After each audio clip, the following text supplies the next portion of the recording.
त्रिया चरित्र जाने नहीं कोई, खसम मारकर सती होई। ये कहावत कोई ऐसे ही नहीं बनी है, इसके पीछे एक लंबी कहानी है। इस कहावत का अर्थ है कि स्त्री का चरित्र एक अबूझ पहेली है, उसे कोई नहीं जान सकता है। वह जलेबी की तरह जटिल व्यक्तित्व की स्वामिनी है, जो कुल्लटा होते हुए भी सती सावित्री दिखने का प्रयास करती है। वह अपने पति को मारकर सती होने का स्वांग रच लेती है। पर ऐसा चरित्र समस्त स्त्रियों का हो, यह जरूरी नहीं है। कुछ स्त्रियां ही ऐसे चरित्र की मालकिन होती हैं, समस्त नहीं। आओ आज एक कहानी सुनते हैं कि यह कहावत कैसे बनी। पंपापुर नामक एक राज्य था, जहां पर विलासराय नामक राजा राज्य करता था। राजा का जैसा नाम वैसे ही उसके गुण थे, अर्थात वह एक विलासी राजा था। पूरे राज्य में स्वच्छंदता का बोलबाला था। न केवल पुरुषों अपितु स्त्रियों का भी हद दर्जे तक चारित्रिक पतन हो गया था। विवाहेतर संबंध कायम करना एक आम बात थी उस राज्य में। उस राज्य में सुधर्मा नामक एक लकड़हारा रहता था।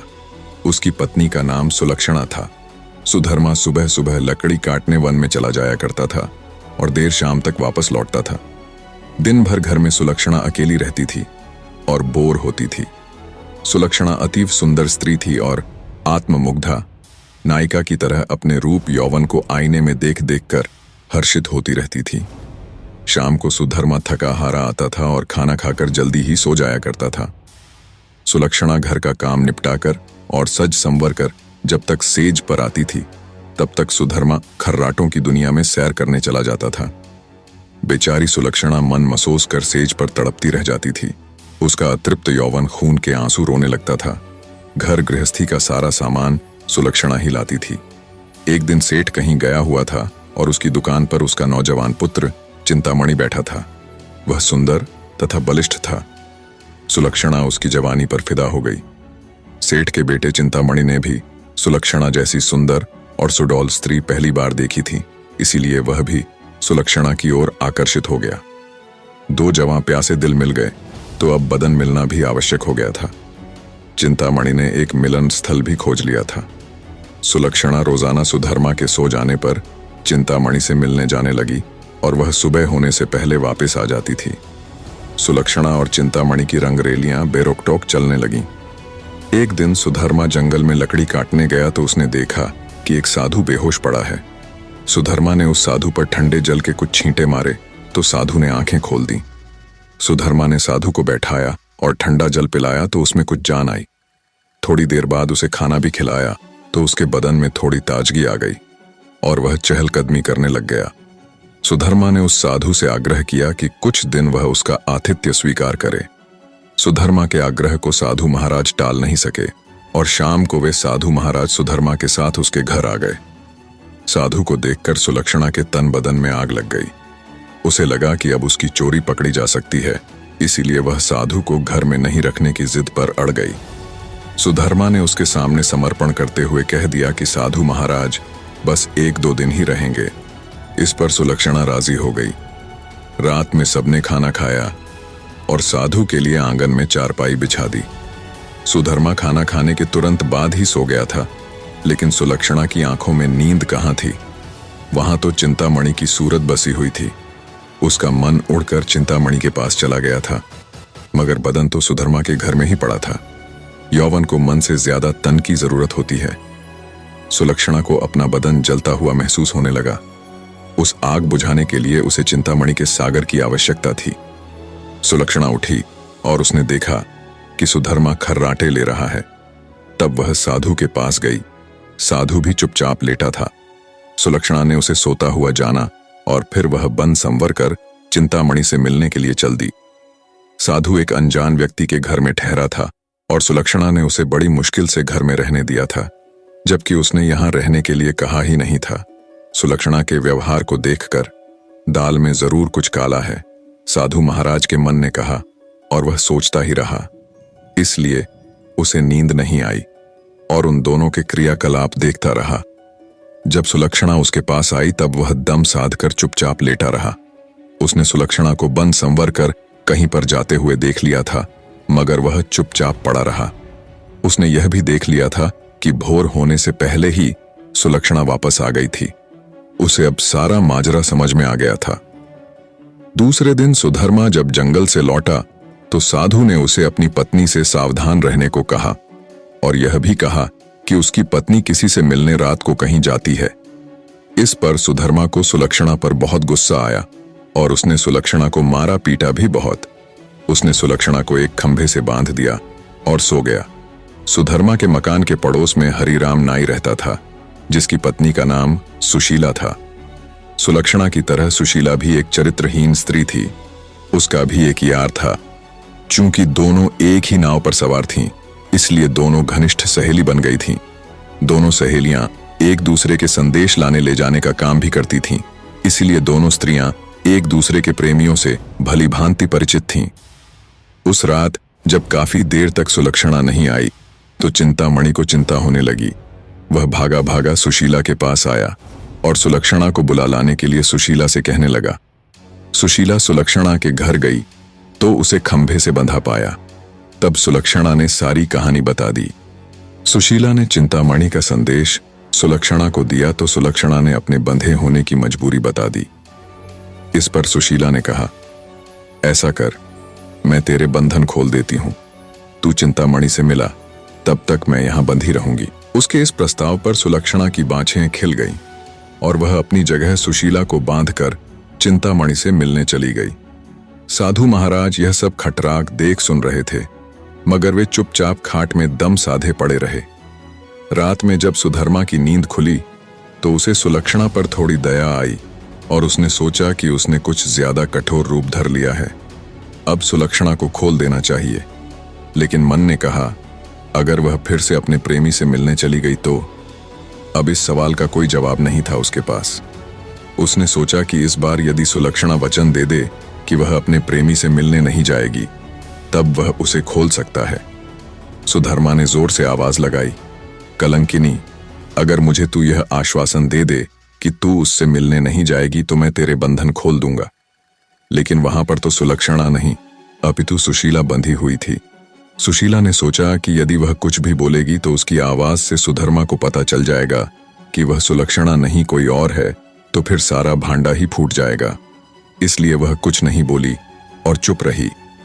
उसके इस तरह चुप रहने पर सुधर्मा को गुस्सा आ गया और उसने गुस्से में आकर कुल्हाड़ी फेंक कर दे मारी। कुल्हाड़ी सीधी सुशीला की नाक पर जाकर लगी और उसकी नाक कट गई। वह अंदर ही अंदर सारा दर्द सहन कर गई, मगर उसने एक भी कराह नहीं निकलने दी। कुल्हाड़ी फेंककर मारने से सुधर्मा का गुस्सा थोड़ा ठंडा हो गया और वह सो गया। उधर सुलक्षणा आज जल्दी ही वापस आ गई और जल्दी जल्दी सुशीला के बंधन खोल डाले। तब सुशीला ने अपनी कटी हुई नाक दिखाई और सारा वाकया सुना डाला। सुलक्षणा यह देखकर और सुनकर कांप उठी, मगर अब क्या हो सकता है। सुशीला अपने घर को चली गई और सुलक्षणा फिर से उसी खंभे से बंधी खड़ी हो गई। साधु बाबा चारपाई पर पड़े पड़े यह सारा त्रिया चरित्र देख रहे थे। थोड़ी देर बाद जब सुधर्मा की नींद खुली तो उसने अपनी पत्नी सुलक्षणा से फिर कहा, देख, तू अब भी मुझसे सच सच कह दे और मुझे यह वचन दे दे कि तू फिर कभी उससे मिलने नहीं जाएगी तो ठीक रहेगा। नहीं तो जिस प्रकार मैंने तेरी नाक काटी है, अब तेरे दोनों कान भी काट दूंगा। फिर तू नकटी और बूंची हो जाएगी, तब तेरा घर से निकलना ही मुश्किल हो जाएगा। इन शब्दों को सुनकर सुलक्षणा के षड्यंत्रकारी दिमाग में एक युक्ति सूझी। उसे पता था कि नाक उसकी नहीं, सुशीला की कटी है और इस बात का पता सुधर्मा को नहीं है। अतः इस नासमझी का फायदा उठाना चाहिए।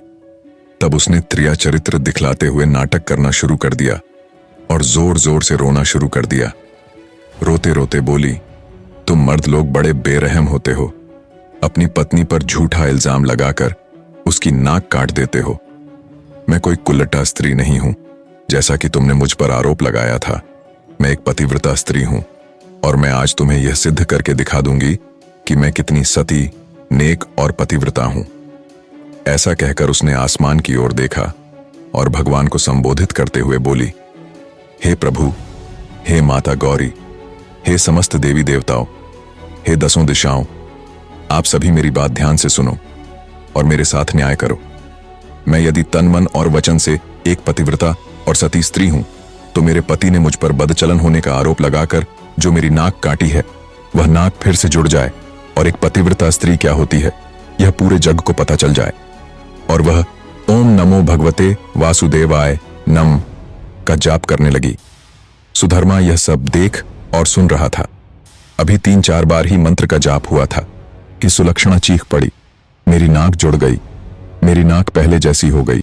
हे भगवान, तेरा लाख लाख शुक्र है जो तूने एक पतिव्रता स्त्री की लाज रख ली और मुझ पर बदचलन होने का झूठा आरोप जो मेरे पति ने लगाया था उसे खारिज कर दिया।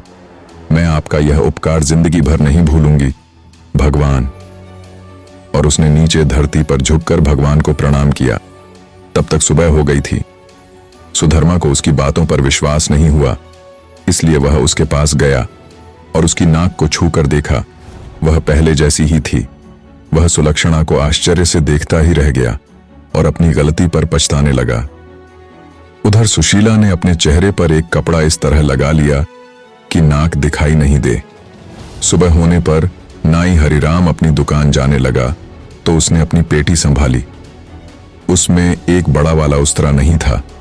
उसने सुशीला से कहा कि बड़ा वाला उस्तरा ला दे। सुशीला नाक कटने से चिड़ी हुई सी थी तो उसने हरिराम की तरफ एक चाकू फेंक दिया और कहा, ये ले तेरा बड़ा वाला उस्तरा। बड़े वाले उस्तरे की जगह चाकू देखकर हरिराम का पारा 7वें आसमान पर चढ़ गया। उसने अपनी पेटी खोली और एक छोटा उस्तरा निकाला और उसे सुशीला की ओर फेंक कर मारा। सुशीला की चाल कामयाब हो गई। वह यही तो चाहती थी। उसने उस्तरा हाथ में पकड़ा और जोर जोर से चिल्लाने लगी, अरे मेरी नाक काट दी, हाय मेरी नाक काट दी। उसकी आवाज सुनकर अड़ोसी पड़ोसी आ गए और वहां भीड़ लग गई। लोगों ने देखा कि सुशीला की नाक कटी हुई है और उसके हाथ में एक छोटा उस्तरा है। सुशीला कहे जा रही थी कि उसके पति ने उसे बदचलन बताकर बेवजह ही उसकी नाक इस उस्तरे से काट दी है। लोगों ने सुशीला की बात सही मान ली और हरिराम नाई की खूब धुनाई कर दी। इतनी देर में राजा के सिपाही आ गए और हरिराम नाई को पकड़कर ले गए। राजा की अदालत में मुकदमा चला। सुशीला ने स्वयं को सती सावित्री पतिव्रता बताते हुए अपने पति पर आरोप लगाया कि उसने उसे बदचलन बताकर उसकी नाक उस उस्तरे से काट ली थी। उस्तरा भी था और सुशीला की नाक भी कटी हुई थी। एक पत्नी अपने पति पर मिथ्या आरोप क्यों लगाएगी? अतः राजा ने हरिराम नाई को दोषी मानते हुए उसे मृत्युदंड सुना दिया। इस मृत्युदंड की चर्चा पूरे राज्य में फैल गई। सुधर्मा के घर में ठहरे हुए साधु महाराज ने भी जब हरिराम नाई को मृत्युदंड की बात सुनी तब वह विचलित हो गया। उसे दोनों स्त्रियों के त्रिया चरित्र का संपूर्ण ज्ञान था, जिसकी चपेट में एक निर्दोष व्यक्ति हरिराम नाई आ रहा था और अपनी जान से हाथ धो रहा था। तब वह राजा के पास गया और संपूर्ण घटनाक्रम राजा को कह सुनाया। राजा ने सुधर्मा और सुलक्षणा को दरबार में बुलवाया और कड़क कर सारी बातें सच सच बताने के लिए कहा। तब सुलक्षणा और सुशीला ने सारी बातें सच सच बता दी और अपने स्वांग को भी बता दिया। अब मामला पूरी तरह से साफ हो चुका था। दोनों स्त्रियों का अपराध सामने आ गया था और हरिराम नाई निर्दोष सिद्ध हो गया था। इस षड्यंत्र के लिए दोनों कुलटाओं को भीषण दंड दिया जाना था, लेकिन स्त्री, बालक और साधु को मृत्युदंड नहीं दिया जा सकता है। इस शास्त्रीय विधान के अनुसार दोनों स्त्रियों के नाक कान काटकर उन्हें छोड़ दिया गया। इस पूरे वृतांत को देखकर साधु महाराज बोल पड़े, त्रिया चरित्र जाने नहीं कोई, कसम मारकर सती हुई।